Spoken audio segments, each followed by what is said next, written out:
त्या निमित्तानं आम्ही त्या ठिकाणी भरतीपूर्व नावनोंदणी अभियान सुरू केलेलं आहे व विविध असे त्यांना लोकांना ग्रेड देत असतो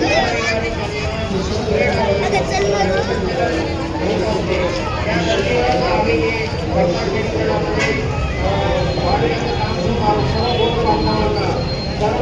संस्था संघटनातील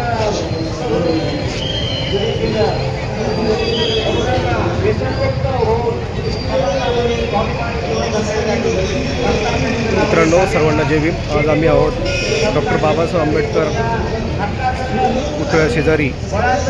महामानव प्रज्ञासूर्य डॉक्टर बाबासाहेब आंबेडकर यांच्या महापरिनिर्वाण दिनानिमित्त मोनिका लेडीज फिटनेस क्लबच्या वतीने आज वेगवेगळे संदेश या ठिकाणी देण्यात आलेले आहेत. आंबेडकर ना कधी थांबले ना कधी दमले, न्याय खेचून आणण्याची आणि न्यायासाठी लढण्याची धमक फक्त आंबेडकरांमध्ये आहे. आज आमचे जे काय आहे ते सर्व तुझेच आहे. हे जगणे आणि मरणे, हे सुख आणि दुःख, हे स्वप्न वास्तव, भूक आणि ताण, सर्व पुणे ही तुझीच आहे. सबको साथ लेकर चलिए मगर कभी अकेला भी चलना पड़े तो डरिए मत, क्योंकि समस्या शमशान शिखर और सिंहासन पर इंसान हमेशा अकेला ही होता है. दुसऱ्याच्या हवेलीत शिरणे मोठा मूर्खपणा, आपली झोपडी शाबूत राहा. निवडणुकीच्या तोंडावर केलेली चळवळ ही चळवळ नसते, तर स्वतःचं घर भरण्यासाठी केलेली धडपड असते.